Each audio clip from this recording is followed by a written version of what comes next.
Hey everyone, and welcome back. We're diving deep into AI and user interfaces today.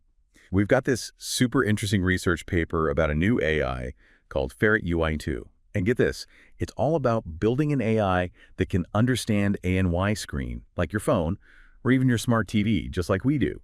It's pretty mind-blowing stuff. One thing that really jumped out at me was how this research is tackling those annoying inconsistencies we all see across devices. Yeah, You know what I mean, right? right. Like how some features work perfectly on your phone, but then go totally haywire when you try them on your laptop. Yeah, exactly. It's like trying to do any serious work on your phone, like editing a spreadsheet, just doesn't work the same. And the truth is that most AI today is kind of stuck in that single platform world too.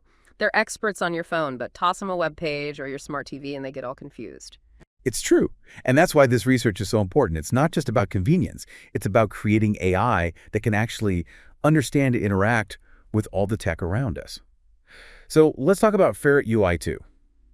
This new AI is aiming to be a true multitasker. They trained it on data from a whole bunch of platforms: iPhones, Androids, iPads, web pages, even Apple TV. It's like the AI equivalent of a polyglot. It's a massive leap forward for sure. One of the most interesting things about Ferret-Ui 2 is how it uses this thing called dynamic high-resolution image encoding. Basically, imagine giving the AI supervision. It can see screens in way more detail than before. It can tell the difference between, say, a tiny button and a speck of dust on the screen. Wow, AI with eagle eyes. But how does this actually play out in real-world situations? Well, think about the more complicated things we'd want AI to handle, like booking a flight or ordering food.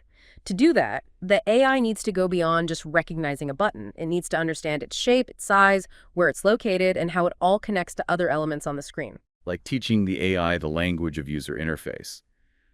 But just having good eyesight isn't enough, is it? It also needs a good education, right? Absolutely. That's where another key innovation comes in: high-quality, multimodal training data. Remember those old picture books where you had to match the word to the image? That's kind of how AI used to learn about UI. But with Ferret-Ui 2, the researchers realized that just using words wasn't cutting it. Right. It's like trying to teach someone about colors just by saying the names. You got to show them the actual colors for them to really get it. Precisely. Ferret-Ui 2 learns by seeing actual screenshots, just like we do. This gives it a much deeper understanding of how interfaces work and how we use them. It's a much more human-like way of learning. So they basically gave this AI the ultimate crash course in UI design. But how do we know Ferret-Ui 2 actually absorbed all this? How do we know it's the star student? Well, to test its skills, they put it through a bunch of experiments, starting with what they call elementary tasks. These are the UI basics: recognizing text on a button, figuring out if it's a checkbox or a drop-down menu, knowing what you can actually click. It's like UI kindergarten. Exactly. But they didn't stop there. They wanted to see if Ferret-Ui 2 could handle the more advanced stuff, tasks that really test its understanding of the purpose and function of UI elements. Things like navigating a food delivery app or composing an email. Precisely. And that's where things get really exciting. Yeah. They really put it through its paces. So like real-world stuff? Oh, yeah. Talking about navigating a food delivery app or composing an email, stuff we use every day. That's got to be practical, right? Exactly. And the results were honestly pretty amazing. Ferret-Ui 2 didn't just pass, it aced it. They even compared it to some of the leading AI models out there, including, the much-hyped GPT-4o. Wow. Okay, so going up against the big leagues, how did it stack up? It definitely held its own. But what really makes Ferret-Ui 2 stand out is its ability to transfer that knowledge across platforms. Hold on. So it's not just good at understanding different UIs. It can actually learn something on one platform and then use it on a completely different one. That's exactly it. Imagine if you could, say, learn to drive a car, and then boom, seamlessly hop into a helicopter and fly it. That's kind of what Ferret-Ui 2 can do with user interfaces. Okay, you officially lost me. Like, what does that even look like in the real world? Okay, so picture this. You're chilling on the couch, maybe after a long day, and you get a craving for pizza.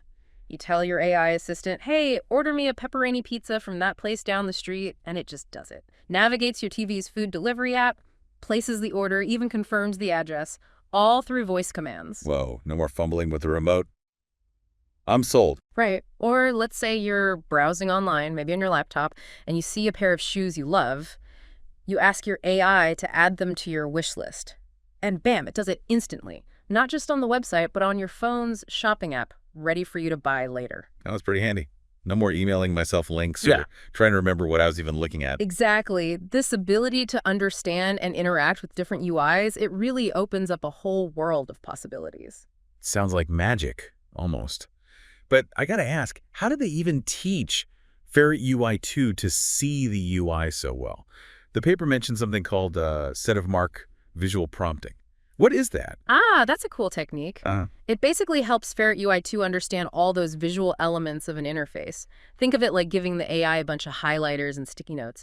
During the training, they actually marked up UI elements in the screenshots with these colorful boxes and labels. oh, so they're kind of giving the AI a visual cheat sheet to help it understand which parts of the screen are important and what they do? Exactly. Like teaching it the vocabulary of interface design. This helps it learn to tell different types of elements apart, see how they relate to each other spatially, and really grasp the overall layout of the screen. Okay, so it's like a grammar lesson, but for UIs. Yeah. But this is all pretty technical stuff, right? Why should the average person even care about this research? What does it mean for how we interact with tech in the future? That's the million-dollar question, right? I mean, we've all been there. Frustrated with clunky interfaces, apps that hide everything you need, websites that feel like they were designed to make you scream. Don't even get me started. Some of those airline booking sites are a nightmare. Exactly. But now imagine a world where AI could step in and fix all that. AI that could design interfaces that are actually intuitive, personalized, adapted to what we actually need. Wait, hold on. You're saying AI could actually design apps and websites? Is that even possible? It's definitely on the horizon. Think about it. Right now, we're stuck with human designers. And sure, some of them are great. But there's always room for improvement. But with an AI designer, it could analyze how millions of people use their devices, what they do most often, what kind of interface would actually make things easier. So it's like having a whole team of designers rolled into one super smart AI. Exactly. It could create these personalized UIs that know what you need before you even ask, adapt to your preferences, and just make interacting with tech a seamless, enjoyable experience. No more hunting through menus or trying to decipher a clunky app. Okay, that sounds amazing. But wouldn't we still need, human designers to make it all look pretty and stuff? That's a good point. And yeah, probably, at least for now. AI is great at logic and efficiency, but human creativity, aesthetics, that's still pretty hard to beat. But AI could definitely handle a lot of the grunt work, freeing up those human designers to focus on the stuff they're best at. So it's more like a partnership.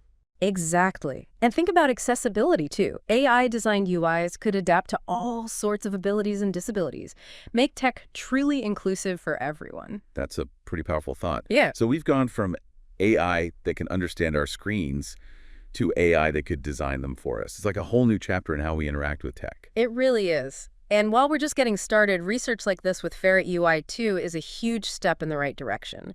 It's a glimpse into a future where technology is truly designed with humans in mind. Well, folks, there you have it, a deep dive into the fascinating world of AI and user interfaces. We've seen how AI is evolving to understand our screens and even design them for us, and explored the incredible possibilities this opens up for the future. A future where technology is more intuitive, personalized, and accessible than ever before.